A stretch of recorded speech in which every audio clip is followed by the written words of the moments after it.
भारत सरकार की वार्ता संपन्न हुई। इस वार्ता में सरकार की ओर से माननीय पीयूष गोयल जी, माननीय सोम प्रकाश जी, भारत सरकार के अधिकारीगण सभी सम्मिलित हुए और किसान यूनियन के साथ वार्ता सौहार्दपूर्ण वातावरण में संपन्न हुई। तीनों कानून, जिसमें 2 नए एक संशोधित है, उनके बारे में चर्चा हुई और आवश्यक वस्तु अधिनियम के संशोधन पर विस्तार से चर्चा हुई। चर्चा में उन्होंने अपना मत व्यक्त किया और हमारे मंत्री जी ने विस्तार से उस एक्ट को सभी यूनियन के साथ सामने रखा और उनकी जो शंकाएं हैं उनको समाधान करने की कोशिश की। लेकिन चर्चा निर्णायक मोड़ पर नहीं पहुंच पाई और उसके बाद यूनियन और सरकार दोनों ने मिलकर ये तय किया कि 19 जनवरी को दोपहर 12 बजे पुनः चर्चा करेंगे। मुझे आशा है कि जो चर्चा आज हुई है, यूनियंस उस चर्चा को आगे बढ़ाने का प्रयत्न करेंगी। हमने उनको ये भी कहा है कि वो चाहें तो अपने बीच में एक अनौपचारिक समूह बना लें, जो लोग ठीक प्रकार से कानून पर बात कर सकते हैं। सरकार से उन कानून में किसानों के प्रतिकूल क्या आता है, इस पर डिस्कस करके वो कुछ मसौदा बना के अगर सरकार को दें तो सरकार उस पर खुले मन से विचार करने को तैयार है। जहाँ तक सरकार की समझ का सवाल है, सरकार ने विभिन्न दौरों में किसान यूनियन की जो बातचीत हुई है उसमें बहुत सारी उनकी जो शंकाएं हैं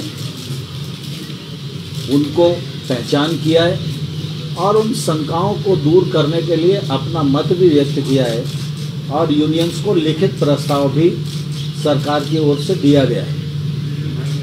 लेकिन वो प्रस्ताव उन लोगों को मंजूर नहीं था, इसके कारण वार्ता चल रही है और हमारी कोशिश है कि वार्ता के माध्यम से रास्ता निकले और किसान आंदोलन समाप्त हो।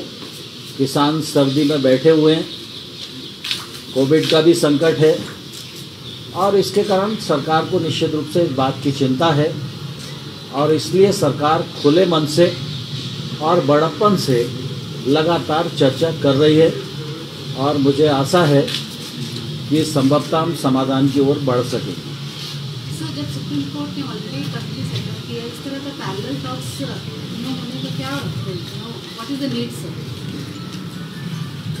सुप्रीम कोर्ट हमारे देश की सर्वोच्च न्यायिक संस्था है।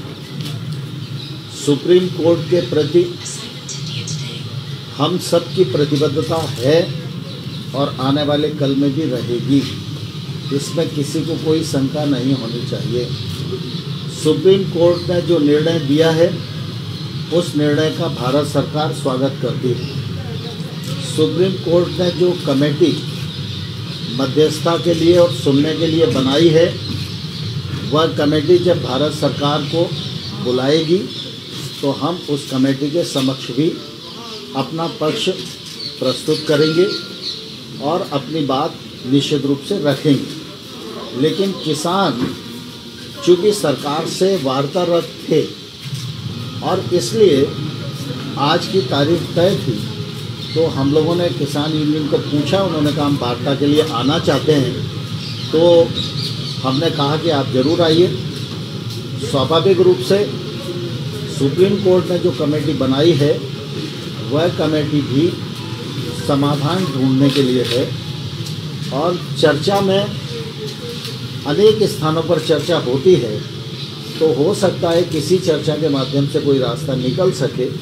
इसलिए भारत सरकार ने किसानों से आज पूछा, उन्होंने कहा कि नहीं हम चर्चा करना चाहते हैं और आगे भी चर्चा को हम जारी रखना चाहते हैं, तो इसलिए उन्होंने 29 तारीख दी हमने उस पर अपनी रजामंदी दी।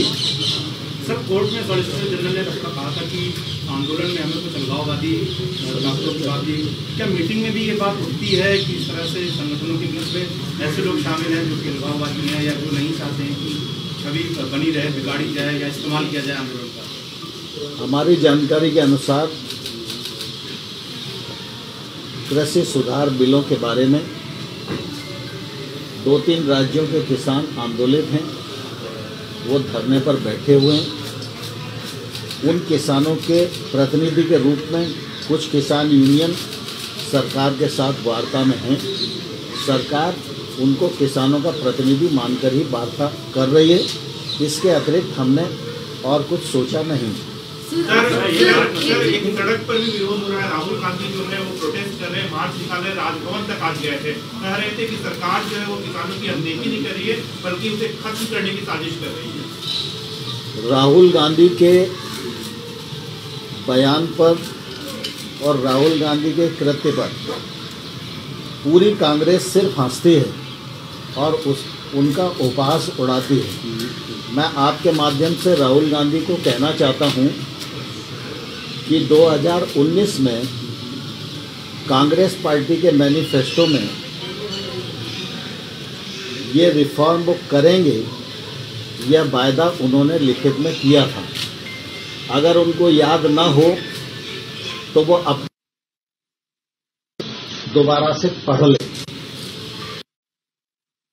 इस बात का उल्लेख है तो राहुल गांधी जी और सोनिया गांधी जी को इसी प्रकार से भारत की प्रेस के सामने आना चाहिए और यह स्वीकार करना चाहिए कि वो उस समय झूठ बोल रहे थे या आज झूठ बोल रहे हैं।